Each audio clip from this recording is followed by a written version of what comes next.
Thanks for staying tuned. I'm Colin Abrams with the Hgp Sportscast. FINA, in collaboration with the Ghana Amateur Swimming Association, over the next 5 days, will host a swimming coaches clinic at the National Aquatic Centre, Lilliendale. Here's more. The event will see the participation of over 30 coaches from around Guyana and Suriname. This is the first of its kind for the year, according to the president of the association, Ivan Prasad. And I think this is the first of its kind with respect to the level. We've always done the level 2, now it's the intermediate level. We've gone up a notch. The association plans to have trainings throughout the year. And how many more do you intend to have throughout the year? No, well, we wouldn't have any more coaching clinic in swimming. We're going to have an officials clinic for officials, the persons who actually direct the swim meet, the starter, the referee, the stroke and turn judges, the timekeepers and so on. And we will have another one with open water swim coaching.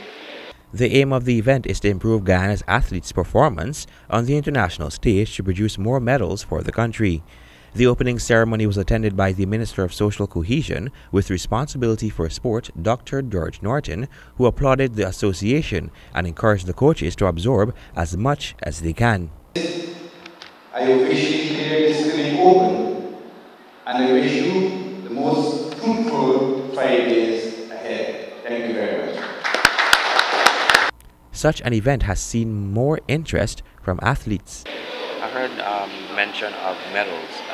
Do you intend to get more medals? And there's been an increase of swimmers in Guyana. Yeah. Can you tell us what is some of the work you've been doing to get those increases? No, what we did is that we've been selecting our teams for various competitions much earlier now. So they've been training together for a long period of time.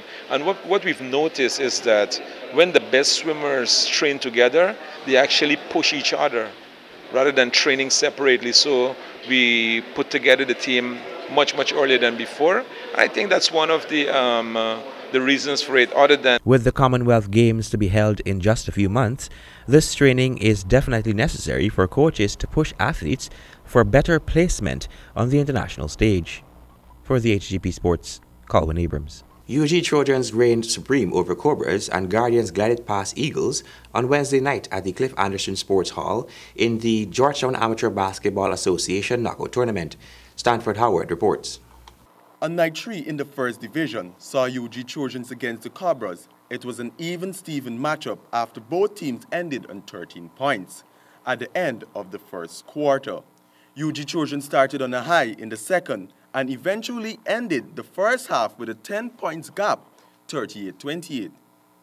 In the second half, UG continued with their supremacy and widened the gap by 23 points to end the third. In the fourth, the Cobras were toothless as UG sealed the win 88-56. Much like the previous match of the night, in the second division, Eagles took on the Guardians and both teams looked poised to take the first half. But it was the Guardians who bagged the first half with a 6-point lead, 36-30.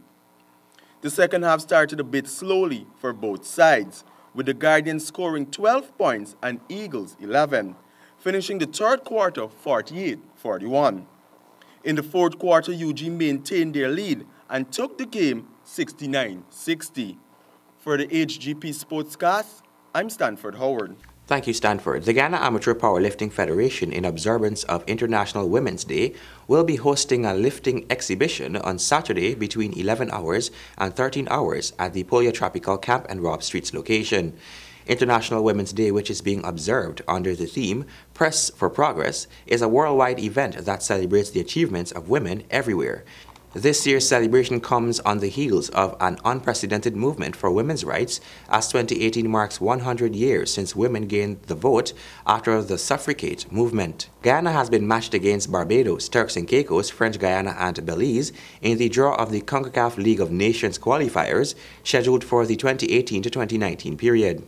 Ghana will play host to Barbados and Belize in September 2018 and March 2019 respectively in the first and final qualifier, while Turks and Caicos Islands and French Guiana will host Guyana in October and November 2018.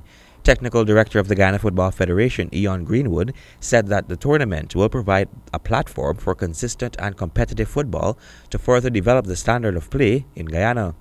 The matches will be played in the official FIFA window in September, October and November of 2018 to 2019, with the championship final scheduled for March 2020. It will feature promotion and relegation among the 34 participating teams and serve as a qualifier for the expanded CONCACAF Gold Cup scheduled for 2019. According to the CONCACAF president, Victor Montagliani, the Nations League assures that all our members will have the opportunity to play more and compete more, which in turn will propel greater development of the sport at every level. For the Hgp Sports, Colwyn Abrams. And finally, the White Ferns once again railroaded the West Indies in their second ODI of the ICC Women's Championship. Stanford has more. White Ferns elected to field after a narrow one-run victory on Sunday. The Windies openers found it difficult to score at one stage, seeing the Caribbean girls on 95 for 3 of 25 overs. Skipper Stephanie Taylor once again produced with the bat with a solid 86 runs along with Shanadi Nation, 35. Those were the only players with decent figures, and the Windies women folded for 194 all out in 48.1 overs. White Ferns made light work of the target when opener Sophie Devine knocked off 80 runs and skipper Susie Bates 101 to seal the victory by 8 wickets. For the Hgp Sportscast, I'm Stanford Howard. Thank you, Stanford, and that has brought us to the end of this edition of the Hgp Sportscast. Before we go, remember, life is like a sport. Always remember to play fair. Goodbye.